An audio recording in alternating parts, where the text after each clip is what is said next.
You're listening to the Joe and Rosa Show, proclaiming the gospel through word and through song. Hi, and welcome to the Joe and Rosa Show. I'm Joe. And I'm Rosa. And with us today we have Lynda Young, author of the book Hope for Families of Children on the Autistic Spectrum. How you doing today, Lynda? Doing very well, thank you. Lynda, you wrote the book Hope for Families of Children on the Autistic Spectrum. Can you tell us a little bit about that? Well, I had written two other books. My first one was Hope for Families of Children with Cancer, and that one was from going to the Children's Hospital here in Atlanta. And the second one dealt with heart defects. And so I was at a Christian Writers Conference, and one of the men I was speaking to, he said, you know, with your third book, he said, what's really your heart book? And I looked at him and I said, the autistic spectrum. And I started crying. I'm sitting here in this huge place with all these people walking by. And I said, oh, my goodness, where did that come from? And he smiled and he said, obviously, that's the next book you need to write. Wow. I said, well, it's, you know, we have 5 or more grandchildren in our family that are on the spectrum in different ways. And I said, and this is my training, this is my heartbeat. And so it was a very easy book to write in many ways. The first two dealt with a lot of things with hospitals, and this one did not. But basically, pain is pain with parents. And the stress and feeling like you're going down the tube most days. And so I just wanted to give hope, helpful hints, other people walking on this journey, and scripture, and just things to help people to understand their journey, and then for other people not on it to be able to understand their friends who are going through it, and to come alongside. Okay, well, let's see if we can generalize a little bit more. Chapter 1, what's the spectrum and who is on it? Many people are actually sometimes unaware or confused as to what actually constitutes the spectrum of autism, because sometimes people think, well, if a person's nonverbal, they're definitely autistic, but hey, right. Wait, you can speak, you're not autistic. So tell us, our audience, a little bit more about the spectrum and how it can run the gamut, and that how no two people with autism look the same. Well, and that's a wonderful question, because the spectrum is so huge and has so many variables. And like you said, unless somebody is, quote, obviously challenged, they say, well, they look fine. They can't be having any problems. And so just to educate people, especially if a child or an adult has Asperger's, high autism, and of course, you know, we change things almost every year as to what is what. And so, but if a person has trouble with senses, either overly sensitive to all the sensitives or the opposite, that's a big flag. And then also not being able to relate to other people and not picking up on cues, not looking people in the eye. And some things are so subtle but are huge to them. And so they walk around feeling like that they're drained all the time because they're spending so much energy, and this isn't even conscious, so much energy just trying to relate to other people, to trying to look, quote, normal. And so the things that are going on inside somebody's head and in their emotions is just such a challenge. And so when you learn this and then you pick up on the cues, and when somebody is tested, and they're wonderful tests we have now, the earlier the better, of course, then we can work towards these things to help them not to feel quite as overwhelmed with everything. Wow, that is certainly very interesting to hear about that, those early interventions. And later on in the book, you have things that have to do with caring for the uniqueness of your child. If any of our listeners are in that position, what would you say to them? Well, I think, first of all, to get an assessment as early as possible. And usually things start showing up about even at 2 or before, sometimes around 3. And to go ahead and even if somebody says, oh, that's just being a little boy, typical little boy, and they'll outgrow that. They'll start talking sometime. But go ahead and push and get all of the assessments you can. And and then, some people are afraid to do that because they don't want to, quote, label their child, and I can understand that. However, you need all the help you can get. And when you get those type of things, then when you can get the early intervention with the therapies, with speech, occupational, different therapies, and then going into school, then if you get an IEP, which the children, the teachers and the people at the school have to follow certain protocol when you have sat down with them and you have these things listed as to what your child needs. And that is huge because so many children who are not identified, they go through the school system and they struggle and they don't quite make it. And, some of the other children call them weird and they get picked on. And it's simply because they have not had the help that they need to have. And you can get that. And it doesn't take care of it completely, of course, but it does make it easier. So intervention early, testing, and to see what is out there. There are so many resources out there.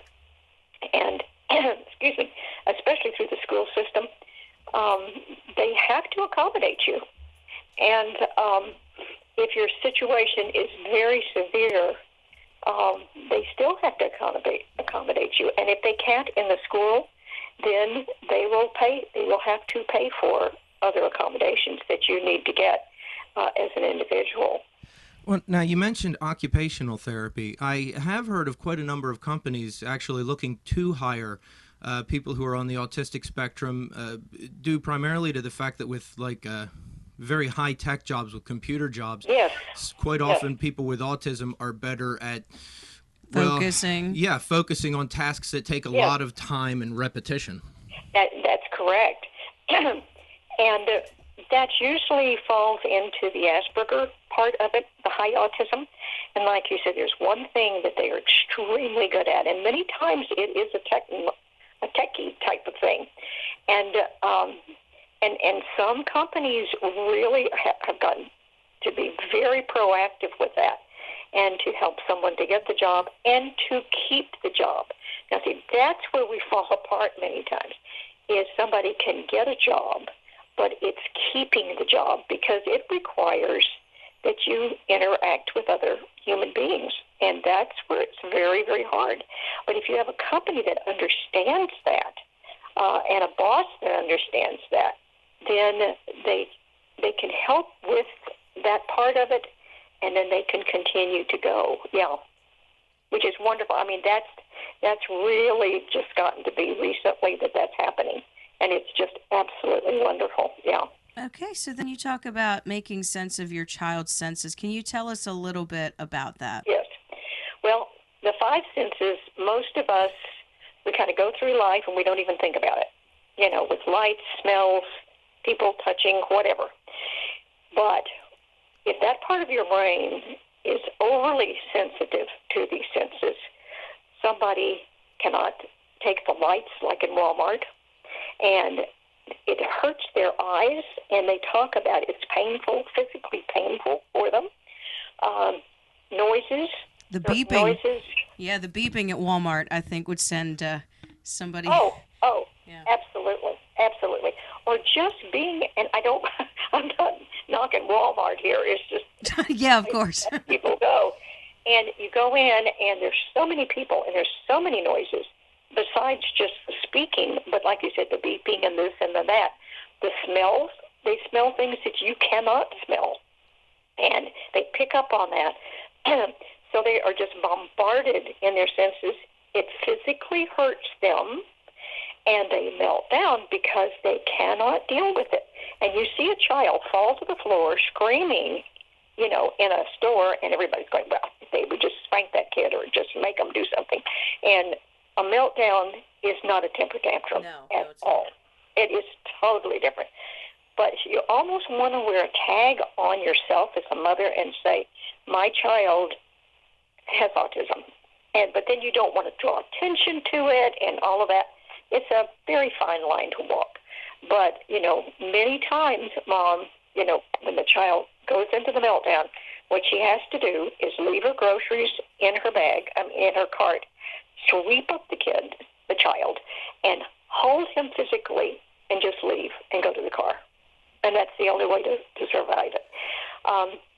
So what we do many times, which I think is extremely helpful from what I hear, is to make a booklet before you go anywhere that you know is going to be a problem.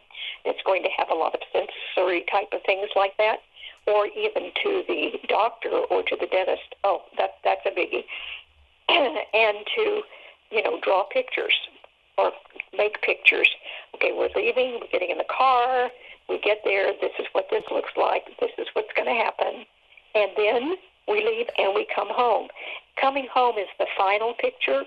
That's our safe place to land. And so you go through that little booklet over and over, just getting that into their brain of this is what's going to happen. And it really does help in many cases. And even while you're there, if something's happening, you pull out that book and say, okay, this is what we talked about. Take a deep breath, especially deep breaths. And then you go into the next picture. And we are going to be going home.